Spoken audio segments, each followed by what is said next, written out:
देश में जो तस्वीरें निकल कर आ रही हैं वो वाकई में हैरान करने वाली हैं। वो आपसे भी नहीं छुपी होंगी, वो चाहे टीवी चैनल हो या वो सोशल मीडिया हो।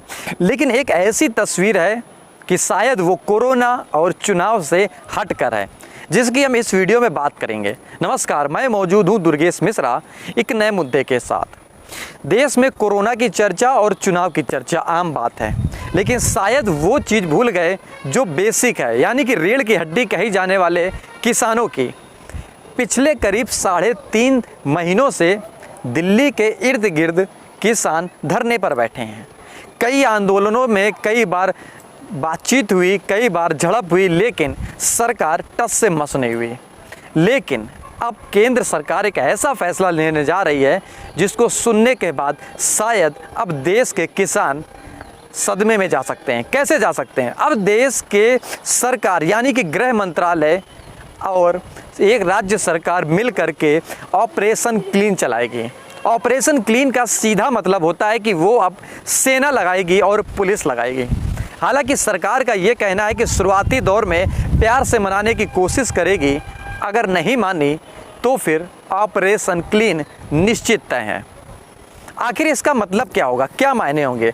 किसान अपनी जिद पर अड़े हैं कि जब तक तीनों बिल वापसी नहीं लिए जाते तब तक हम धरना लगातार जारी रखेंगे, हम यहाँ पर मरने के लिए ही बैठे हैं। लेकिन अगर क्लीन जारी होता है तो फिर क्या स्थिति तय होगी ये तो वक्त बताएगा। लेकिन उसमें यह भी बताया गया कि 1 हफ्ते के अंदर हम ऐसा कार्य शुरू कर देंगे। लेकिन मेरी व्यक्तिगत राय है कि ऐसा कतई नहीं है। 2 मई के चुनाव के रिजल्ट के बाद ही सरकार शायद ऐसा करेगी। अगर वो 2 मई के पहले करती है तो देश के किसान आक्रामक महसूस करेंगे और हो भी सकते हैं, जिसका असर सीधे तौर पर कलकत्ता के चुनाव में दिखाई देगा।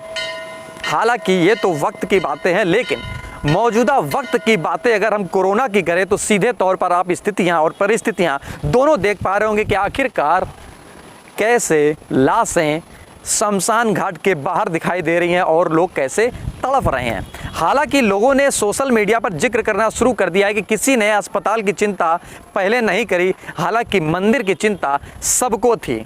लेकिन सबकी अपनी अपनी राय है, इसमें घुसना और इसमें बात करना मैं व्यक्तिगत वाजिब नहीं समझता। लेकिन देश की जो स्थिति है वो वाकई में 2021 में 2020 की तुलना में बेहद गंभीर है और अब हर व्यक्ति के ज़बान में बीजेपी के विरोध के सुर दिखाई देने लगे हैं। हालांकि अगर बात करें 2020 के पहले की तो ऐसे सुर नहीं दिखाई दे रहे थे जो मौजूदा वक्त में सुनने को और समझने को और देखने को मिल रहे हैं। नमस्कार, हम फिर मौजूद होंगे किसी न किसी एक नए मुद्दे के साथ। अगर आपको ये वीडियो समझ में आया हो, कुछ जानकारी मिल पाई हो, तो दूसरों तक भी ये सूचनाएँ पहुँचाएँ, जिससे कि आने वाले वक्त में किसी न किसी नए मुद्दों को बनाने की और ताकत मिलेगी।